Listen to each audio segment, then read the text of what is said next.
अस्सलाम वालेकुम नाज़रीन, ट्रांसमिशन में आपको खुशामदीद कहेंगे। मैं हूं आपके साथ सहरिश ज़ुहैब। नाज़रीन, बलोचिस्तान में बारिशें तबाही और बर्बादी की नई दास्तान रकम कर गई हैं। हर बरसात नया इंसानी अलमिया जन्म देती है। मसाइल के अंबार लगे रहते हैं, अवाम रुलते रहते हैं। सैलाबी रेलों ने 300 से ज़ायद जानें ले ली हैं। 50,000 से ज़ायद मकानात तबाह कर दिए गए हैं। मुतादिद राबता सड़कें बहा दी। सारी सूरत हाल में बलोचिस्तान हुकूमत बेबस नज़र आती है। पहली तबाही के बाद ही अगर एहतियात इख्तियार कर ली जाती तो ये नौबत यहाँ तक ना पहुँचती। अभी बेशतर जो अजला हैं उनको आफत ज़दा करार दे दिया गया है। सूरत हाल काफ़ी गंभीर है।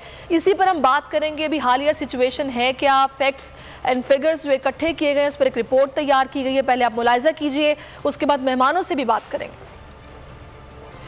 जी नाज़रीन, सूरत हाल आपने मुलाहिजा की है। एक इंसानी जान की बहुत इंपॉर्टेंस होती है।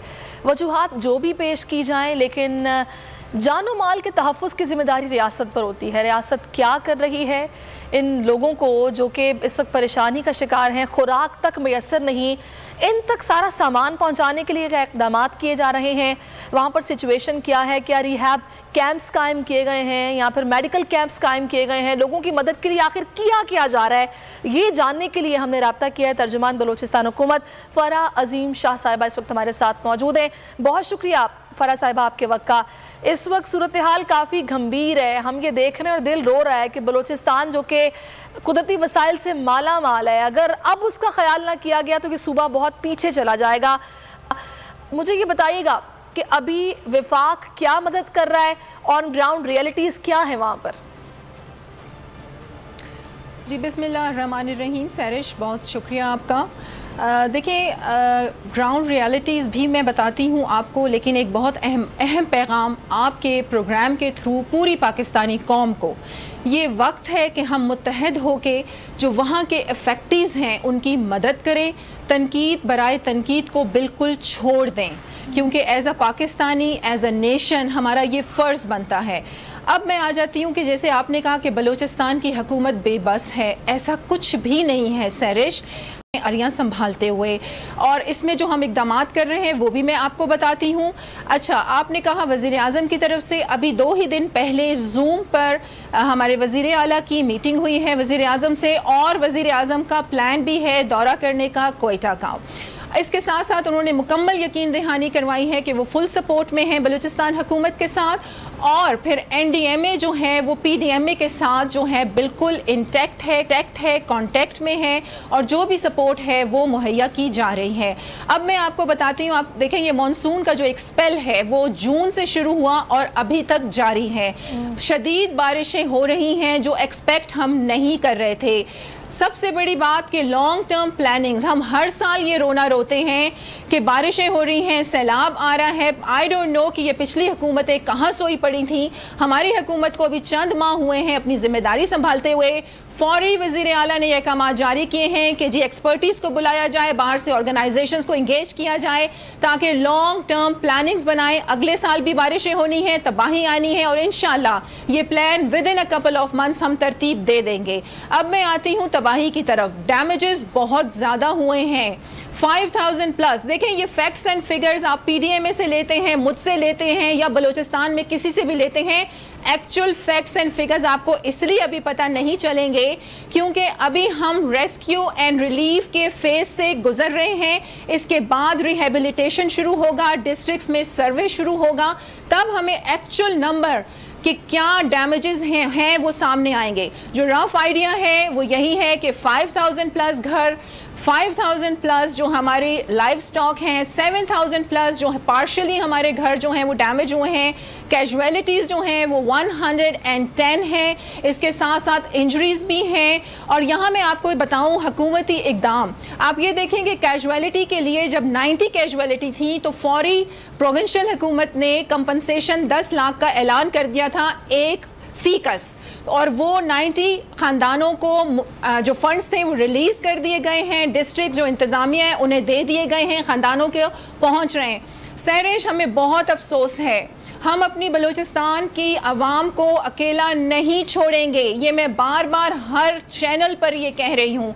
ये मैं क्यों कह रही हूँ? इसलिए कि हमारे जितने भी स्टेक होल्डर्स हमारी PDM में, हमारी जो हुकूमत है उसके जो रज़ाकार हैं, FC है, आर्मी है और भी जो लोग हैं, अब चीफ मिनिस्टर ने तमाम जितने भी सरबराहान थे अपने अपने डिस्ट्रिक्ट से उनको भी एतमाद में लिया है और कहा है कि ये वक्त है कि हम मुत्तहद हो जाएं और बलूचिस्तान के जो अफेक्टीज हैं सिर्फ उनको देखें और उनके लिए काम करें। अब मैं आपको बताऊं कि यहाँ पर थोड़ा सा आपको रोकूंगी फरा साहिबा, अब आपने बिल्कुल डिटेल में मुझे बताया, जो फिगर्स हैं वो भी आपने बताए, वजूहात भी आपने बताई, लेकिन मेरा जो फोकस है वो इस बात पर है कि वो एहतियात जो कि बर वक्त अपना ली जाती तो आज उतना नुकसान ना होता जितना हो चुका है। बारिशें हर साल होती हैं, इस साल थोड़ी ज़्यादा हुई हैं, लेकिन वो एहतियात जो कि नहीं बरती गई, जो कि बरतना चाहिए थी, उस पर मैं बात करूंगी। और मैं चाहूँगी सदर जुल्फ़िकार साहब को भी इंट्रोड्यूस करा दूँ, जो कि ब्यूरो चीफ कोयटा हैं। बहुत शुक्रिया आपका जुल्फ़िकार साहब। सबसे पहले आप मुझे ये बताइएगा, मैं फ़रा साहिबा की तरफ वापस भी जाऊंगी, कि ये बात की जा रही है कि पिछली हुकूमतों ने नज़रअंदाज किया, अगर उन्होंने काम किया होता तो आज हालात ये ना होते। आप इस पर रोशनी डालिए, वो कौन से ऐसे लूप होल्स हैं जिनको छोड़ दिया गया और बेरहमी की गई?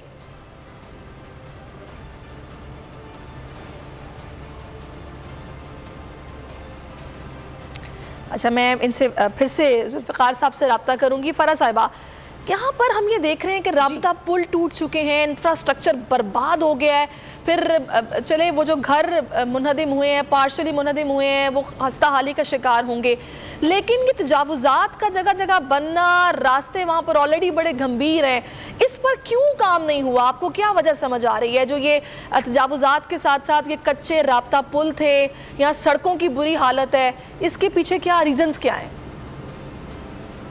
देखिए सैरिश, आपकी बात का जवाब देने से पहले एक बहुत अहम, मैं आपके प्रोग्राम के थ्रू अपनी आवाम से ये बात शेयर करना चाहूँगी कि देखिए, तनकीद बराए तनकीद पे हम बिल्कुल यकीन नहीं रखते और चीफ मिनिस्टर की जानिब से अपनी टीम को सख्ती से अहकाम जारी किए गए हैं कि पिछली हुकूमत में आपने बिल्कुल तनकीद नहीं करनी है, अपनी क्रेडिबिलिटी अपने काम से शो करनी है। अब ख़त्म कर दिया गया है काफ़ी हद तक। इसके साथ साथ नदी नाले जो बंद थे गंदगी की वजह से, फौरी 70 मिलियन का फंड मौजूदा हुकूमत ने काम किया कि तजावुज़ात ख़त्म हो गई हैं और सूरत हाल वहाँ पर कदरे बेहतर है। और दूसरा, मुझे बड़ा अफसोस होता है, हर साल जब हम लोग इलेक्शन कवर करते हैं तो यही खबरें आती हैं कि भाई जो यहाँ से MNAs इलेक्ट होते हैं वो मरकज़ में जो हुकूमत होती है वो उसी को ज्वाइन कर लेते हैं। ये सारी सिचुएशन जो यहाँ पर बनती है कि विफाक से कनेक्शन रहता है, लेकिन परफॉर्मेंस, गवर्नेंस उस तरीके से नहीं होती जो कि होनी चाहिए। जो भी हुकूमत आती है वो गुज़श्ता जो हुकूमतें होती हैं उन पर सारा मलबा डाल देती है कि इन लोगों ने नहीं किया, ये सोए रहे और अब ये सूरत हाल है। ज़रा बताइएगा अभी क्या सूरत हाल है और गुज़श्ता हुकूमतों की क्या ऐसे कारनामे हैं जो अब भुगतना पड़ रहे हैं बलूचिस्तान की आवाम को?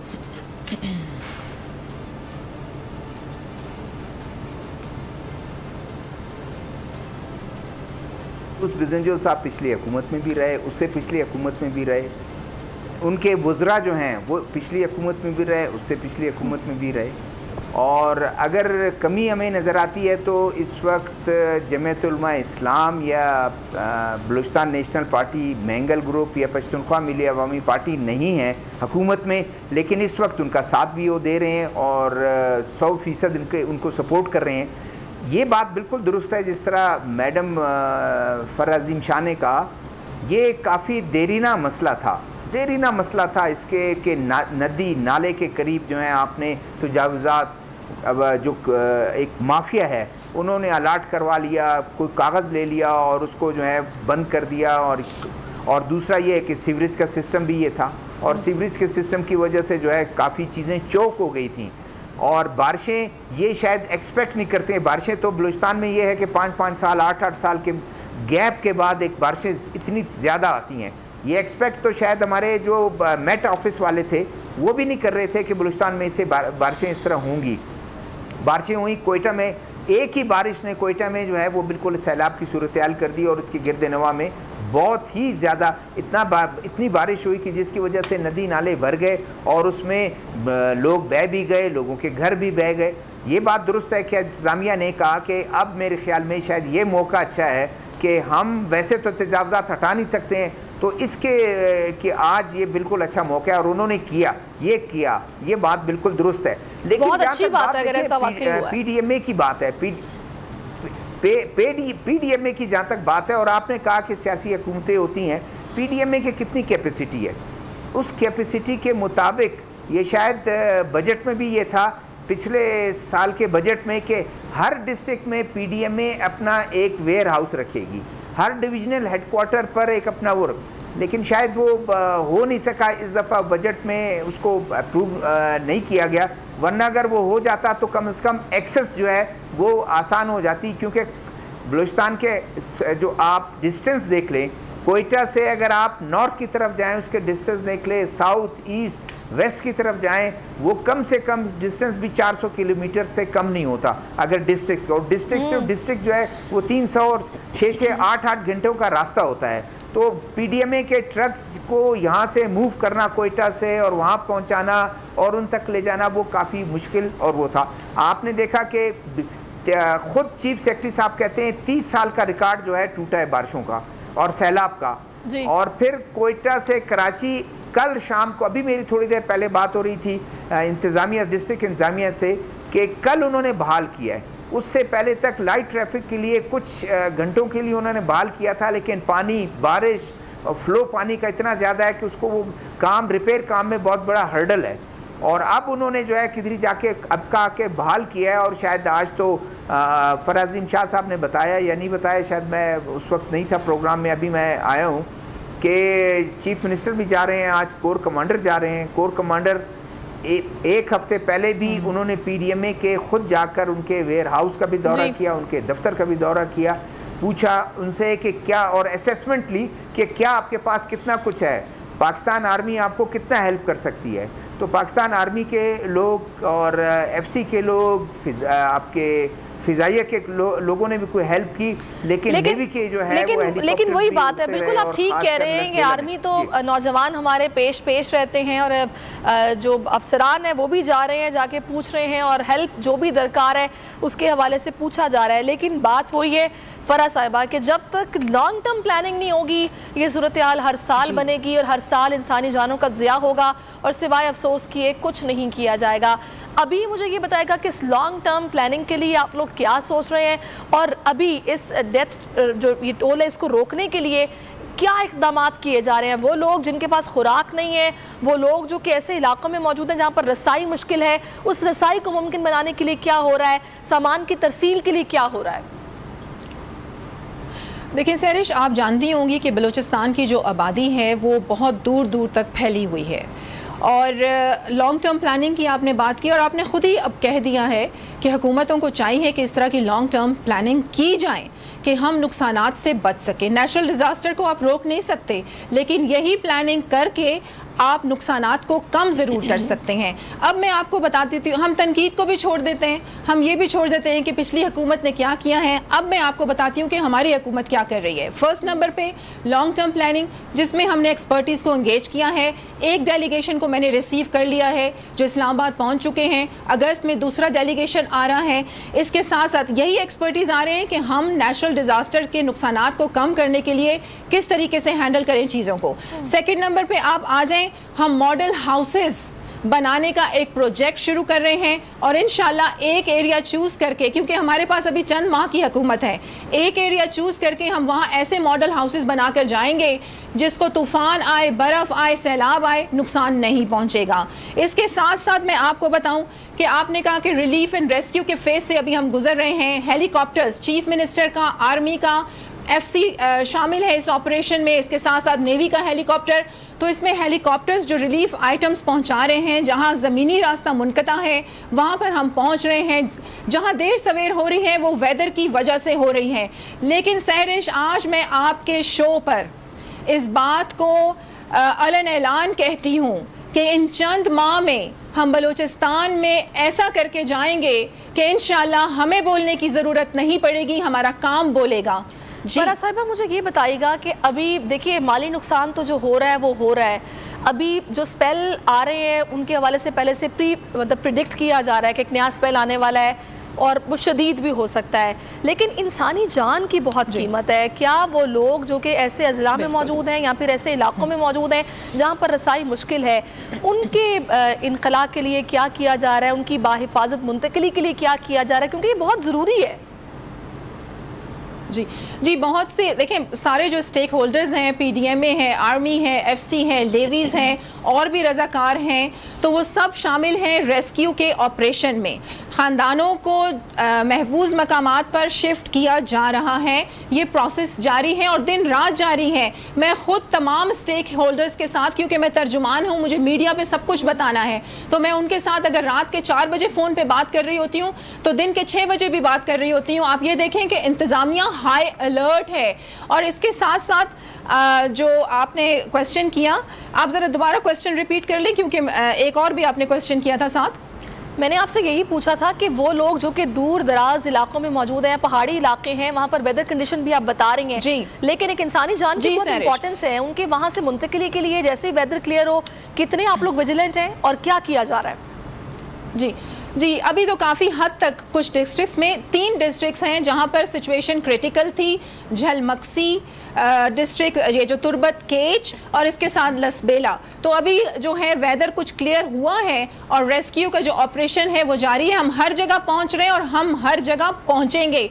अच्छा, जो बलूचिस्तान का आपने कहा, देखें बलूचिस्तान का असल मसला ही यही है सैरिश, कि लॉ एंड ऑर्डर की सिचुएशन जो हमारी हर वक्त बजट वहीं पर ही चला जाता है, डेवलपमेंट स्कीम्स हमारी सुस्त रवि का शिकार हैं। इसलिए honourable chief minister, prime minister को रिक्वेस्ट कर रहे हैं कि बजट में हमारा हिस्सा बढ़ाया जाए। हमें पता है पाकिस्तान बहुत ज़्यादा मुश्किलात का शिकार है, हमारे जो रिसोर्सेज हैं वो कम हैं, हमारे खर्चे, हमारे जो मुश्किलात हैं वो बहुत ज़्यादा हैं, लेकिन फिर भी बलूचिस्तान एक ऐसा सूबा है कि जिसको एक्सप्लोर किया जाए तो पाकिस्तान IMF से कर्जे नहीं लेगा।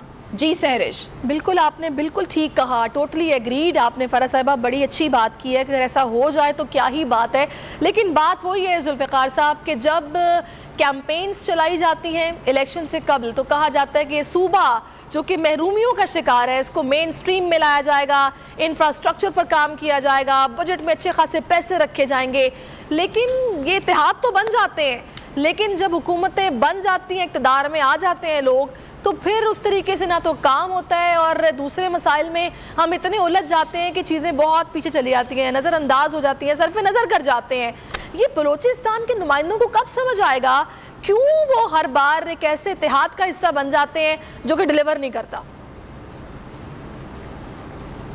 देखिए, शुक्रिया। एक तो मैं आपके सवाल के जवाब देने से पहले ज़रा एक बता दूं, अभी मैंने थोड़ी देर पहले जो लसबेला जो वर्स्ट हिट एरिया है, मेरी बात हो रही थी, 2-3 एरियाज़ हैं, फराजीम शाह साहिबा को मालूम होगा, ओड़की है, लाकड़ा है और उथल और बेला के उस तरफ वो एरिया जहाँ से रोड से एक्सेस ही नहीं है। अच्छा। रोड वगैरह वो अगर वहाँ बने हुए थे तो रोड भाग के ले गए, और उसके अलावा ये अब हेलीकॉप्टर उन तक पहुंचा, कोई राशन उनको दिया, लेकिन अब तक उनको शिफ्ट नहीं किया। और बहुत से अभी तक काम वहाँ बाकी रहता है। इसके अलावा जो बात आपने की, देखें हमारे बदकिस्मती एक है, ओवरऑल अगर आप देखें हमारे यहाँ हुकूमत एक पार्टी की हुकूमत कभी नहीं होती। 1970 से अगर आप देख लें, हमेशा कोलिशन गवर्नमेंट बनते हैं। कोलिशन गवर्नमेंट जब बनते हैं तो वज़ीर आला बेचारा उनके कैद में होता है, और या तो कोई अगर दबंग वज़ीर आला हो, सरदार अताउल्लाह जैसे, नवाब अकबर खान मुफ्ती जैसे, नवाब मक्सी जैसे, तो वो उस वक्त हालात भी कुछ और थे, लोग वोटर भी कुछ और थे और मेंबर्स भी कुछ और थे। अब तो लड़ाइयाँ सिर्फ है PSDP पे। मैं ये समझता हूँ कि वज़ीर आला साहब को, और ये फराजीम शाह साहब सुन रही है मेरी बात जी, वज़ीर आला साहब इस पर भी तहकीकात कर लें, कोई कमेटी बना दें, जो उनकी चीफ मिनिस्टर इंस्पेक्शन टीम है, कम से कम उन लोगों की जो आप बात कर रही हैं ये इसका जवाब है कि कम से कम इसका भी तो पता चले ना। डैम्स बनाए जाते हैं, टूट जाते हैं, रोड बनाए जाते हैं। ये बहुत ही मशहूर है अब बलूचिस्तान में ये बात कि कुछ लोग बड़े खुश होते हैं कुदरती आफात आने से, कुछ महकमे, उनके इंजीनियर, उनके ऑफिशियल्स, क्यों पता ही नहीं चलेगा। उनकी तमाम कारकर्दगी, बैड कारकर्दगी को कुदरत छुपा देती है कि जी क्या हो गया, वाश अवे हो गया। यही मैं आपको थोड़ा सा रोकती हूँ, आपने जो पॉइंट उठाया है, मैं चाहूंगी फराह साहिबा को जल्दी भी है, उनको निकलना भी है, आप इस पे बताइएगा फराह साहिबा। एक तो ये डैम्स जो बनना, टूटना, और वो लोग जो कि इस तरह की नेचुरल डिजास्टर आने पर खुश होते हैं, उनके गिरेबान तक पहुंचने के लिए आप लोग क्या कर रहे हैं? और दूसरा, अगर आपको इदारों से किसी भी तरह की कोई मदद दरकार है तो इस प्लेटफॉर्म के तवस्सुत से आप उनसे बात कर सकती हैं। आप कहिए, आप लोगों को ज़रूरत किस चीज़ की है अभी? देखिए, जिस तरह शहजादा जुल्फ़कार साहब ने ये कहा कि मखलूत हुकूमतें बनती हैं बलूचिस्तान में, बिल्कुल मखलूत हुकूमतें बनती हैं, लेकिन जिस तरह आपने बहुत से नाम गिनवाए शहजादा साहब, आप इसमें मीर अब्दुल कद्दूस बिजिंजो का भी नाम ऐड कर लें कि ये भी दबंग वज़ीर आला हैं, और बलूचिस्तान के अवाम के हकूक़ की जिस तरह वो जंग लड़ रहे हैं, मैं इस बात की गवाह हूँ और हल्फन कहती हूँ कि ऐसा वज़ीर आला मैंने तो बलूचिस्तान की हिस्ट्री में नहीं देखा। मखलूत हुकूमत ज़रूर है, लेकिन मीर अब्दुल कद्दूस बिजिंजो किसी से ब्लैकमेल नहीं होते और कॉम्प्रोमाइज़ नहीं करते बलूचिस्तान और बलूचिस्तान के अवाम के हकूक़ पर। अब मैं आ जाती हूँ कि आपने कहा बजट PSDP की लड़ाई, चलेगा इस बार आपको चंद माह हुए हैं, मैं ये जरूर कहूंगी कि दबंग तर्जुमान जरूर है कि आप माशाल्लाह इतना अच्छा मतलब एक्सप्लेन करती हैं और सब कुछ बताती हैं, सही तर्जुमान है, लेकिन काम होगा तो नजर आएगा। ये जो शिद्दत अभी हमें नजर आ रही है, इसमें कुछ कमी वाकई होगी अगर पहले कुछ कर लिया जाएगा। जी सैरिश, देखिए, मैं अगर आप मेरी भी जानती ना पॉलिटिकल कैरियर, तो आपको पता चल जाता कि मैं किस किस्म की पॉलिटिशियन हूँ, और मीर अब्दुल कद्दूस बिजिंजो के बारे में अगर मैं ये अल्फाज कह रही हूँ तो मैं झूठ नहीं बोल रही हूँ। अब मैं यहाँ पर आ जाती हूँ, ये बजट की जो बात हुई, PSDP की जो बात हुई, 84 आवर्स खुद वज़ीर आला जागे कि हर साल जो बजट है उसकी PSDP में बोगस स्कीमें डाल लेते थे लोग। तो उन्होंने कहा कि इस दफ़ा मैं खुद, जब तक ये ऐलान नहीं हो जाता, PSDP प्रिंट नहीं हो जाती, मैं उस वक्त तक सोऊंगा नहीं। ये हाल था इस बजट में। ये तो हमारे पास पहला बजट आया था इस हुकूमत का, क्योंकि चंद माह हुए हैं अभी। अब मैं आ जाती हूँ, देखें, अब हम इस पे आ जाते हैं कि अब जिस तरह सैलाब आया, इसमें बहुत ज़्यादा नुकसानात हुए। मैं आपको ये वादा करके जा रही हूँ आपके प्रोग्राम के थ्रू पूरे बलूचिस्तान की आवाम से कि हम लॉन्ग टर्म प्लानिंग बनाकर छोड़ के जाएंगे, मॉडल हाउसेस का एक विलेज बनाकर, ताकि अगली हुकूमतें भी ये देखें और उसी तर्ज पर काम करें, ये छोड़ के जाएंगे। और साथ आपने बात की कि बिल्कुल जिस तरह शहजादा जुल्फ़कार ने कहा कि कुछ डिपार्टमेंट्स खुश होते हैं कि ये डिज़ास्टर आए, लेकिन मैं ये दुआ करती हूँ कि अगले 5 साल भी मीर अब्दुल कद्दूस बिजिंजो को मिले तो डिपार्टमेंट्स ऐसा कुछ नहीं करेंगे। लेकिन हमारी आवाम भी जो है ना सैरिश, हमें ज़रूरत है सख्ती की। देखें, यही आवाम होती है सऊदी अरब जाके किस तरीके से रूल्स एंड रेगुलेशंस को ओबे कर रही होती है किसी और मुल्क में। पाकिस्तान में जब होती है तो ये क्या करते हैं? क्या हमें अपने मुल्क से प्यार नहीं होना चाहिए? ज़रूरी है कि कोई आकर हमें बताए कि हमारी क्या ड्यूटीज़ हैं। हमें अपनी इस्लाह खुद करनी चाहिए, और ये जिम्मेदारी हम सब की बनती है टूवर्ड्स पाकिस्तान। ये हमारी सरजमीन है, हमें इससे प्यार करना है, हमें इसे ऐसे तबाह होते हुए नहीं देख सकते, और हम तो नहीं देख सकते। तो आप ये देखेंगी सैरिश कि इंशाल्लाह अगले साल हम बहुत आसानियां पैदा करके जाएंगे। ये चंद माह हैं, और अगर हमारा ये टेनओवर पूरा हुआ और इलेक्शंस ना हुए तो इंशाल्लाह हम ऐसे प्लान्स करेंगे और ऐसे प्रोजेक्ट्स छोड़ के जाएंगे कि आने वाली नस्लें हमें दुआ देंगी। और मैं जल्दी में आपको बता दूं कि रेकॉर्डिक की शक्ल में मीर अब्दुल कद्दूस बिजिंजो ने जो माहिदा फाइनलाइज किया है और बलूचिस्तान का जो मुकदमा जिस तरीके से लड़ा है, तो आने वाली नस्लें, पूरी पाकिस्तान की नस्लें, बल्कि जहाँ जहाँ जो भी सूबा है, उन्हें दुआएं ही देंगी। और अगर ये रेकॉर्डिक जैसे और भी, मैं यही कह रही हूँ कि बलूचिस्तान को अगर ज़्यादा एक्सप्लोर आप लोग करेंगे तो आप लोगों को कहीं नहीं जाने की ज़रूरत पड़ेगी, बल्कि आप कर्ज देने वाला मुल्क बन जाएंगे। देखिए फराह साहिबा, आपकी बातें बहुत पॉजिटिव हैं माशाल्लाह से। आप इससे पहले जो ईमान ट्रस्ट पाकिस्तान है, फिर इसके अलावा ग्लोबल पीस की भी बानी है, अच्छी आप बातें कर रही हैं। दबंग स्पोक्स पर्सन है आप, पहली खातून है तर्जुमान बलूचिस्तान हुकूमत की। लेकिन हम यही एक्सपेक्ट कर रहे हैं कि अल्लाह करे कि आपकी जो बातें हैं वो सारी सच साबित हों, कि जब आप लोग जाएँ तो फिर लोग आप लोगों की तारीफ़ करें और बताएं कि वाकई काम करके गए हैं। बहुत शुक्रिया आपका, आप हमारे साथ मौजूद रही हैं, और मेरे साथ जुल्फ़िकार साहब भी मौजूद हैं। अभी मुझे बताया जा रहा है कि छोटा सा वक्फा लेना है, जिसके बाद हम फिर से हाजिर होंगे और इन्हीं मसाइल पर बात करेंगे और निटी ग्रिटी में जाके बात करेंगे। Stay with us. मैं जुल्फ़िकार साहब से ये पूछना चाहूँगी, जुल्फ़िकार साहब अभी आपने फ़रा अज़ीम शाह साहिबा की सारी गुफ्तगू सुनी है, जितनी तारीफ़ उन्होंने अब्दुल कुद्दूस बज़ंजो CM बलोचिस्तान की है, आपके ख्याल में वाकई इसी तरीके से डिलीवर किया जा रहा है? और जो बातें वो कर रही हैं कि जब हम चले जाएंगे तो हमें याद किया जाएगा, हम कहेंगे कुछ नहीं, हमारा काम बोलेगा, वाकई ऐसा है? देखिए सैरिश, मैं चाह रहा था कि थोड़ा सा जब आपने गुफ्तगू उन्होंने ख़त्म की तो मैं ये इंटरप्ट करके कहूँ कि दबंग तो आप हैं। वज़ीर आला साहब तो मुझे कहीं से भी दबंग नज़र नहीं आते हैं, और वज़ीर आला साहब का एक ही कमाल है कि उन्होंने सब कुछ छोड़ दिया असम्बली मेंबरान पे। आज अपोजिशन के तमाम मेंबरान भी खुश हैं, आज बड़ी पार्टियों के जो लोग हैं वो भी खुश हैं, अपनी पार्टियों के जो लोग हैं वो भी खुश हैं, क्योंकि PSDP उन्होंने बांट दिया, दे दिया तमाम असम्बली मेंबरान को। पोस्टिंग ट्रांसफ़र का कोई हद नहीं है, तमाम मेंबरान जो है वो उनको खुद पता नहीं होता। तो बात यह है कि कोलिशन गवर्नमेंट का, मैं मानता हूँ कोलिशन गवर्नमेंट में कुछ मुश्किलात होती हैं, और ख़ुद जो मैं अगर नवाब असलम रैसानी की अगर हुकूमत की बात करूँ, 2-2.5 साल उन्होंने बड़ा ठीक चलाया। 2.5 साल के बाद वो इतना मजबूर हो गए कि सबसे ज़्यादा रिकॉर्ड है, सबसे ज़्यादा जो है वज़ीर उनके दौर में बने। डिप्टी स्पीकर, स्पीकर के अलावा इतने वजीर के उन महकमे खत्म हो गए। जुल्फ़िकार साहब, मैंने भी तभी 2 बार ये बात कही कि आप तो दबंग हैं फ़रा साहिब, तरीके से डिफेंड कर रही हैं और एक्सप्लेन कर रही हैं। मतलब मेरा भी यही था कि अब्दुल कुद्दूस बज़ंजो उस तरीके से एक्टिव या बज़ाहिर नज़र नहीं आ रहे हैं। खैर, अल्लाह हालात वहाँ के बेहतर करे और जो कोशिशें की जा रही हैं वो रंग लाएँ, उनकी इंसानी जान बहुत कीमती है। बहुत शुक्रिया आपका जुल्फ़िकार साहब। नाज़रीन, इसी हवाले से हम आपको अपडेट भी करते रहेंगे। अपना बहुत ख्याल रखिएगा। अल्लाह ने के बाद सब्सक्राइब करें और बेल दबाएं ताकि कोई खबर रह न जाए।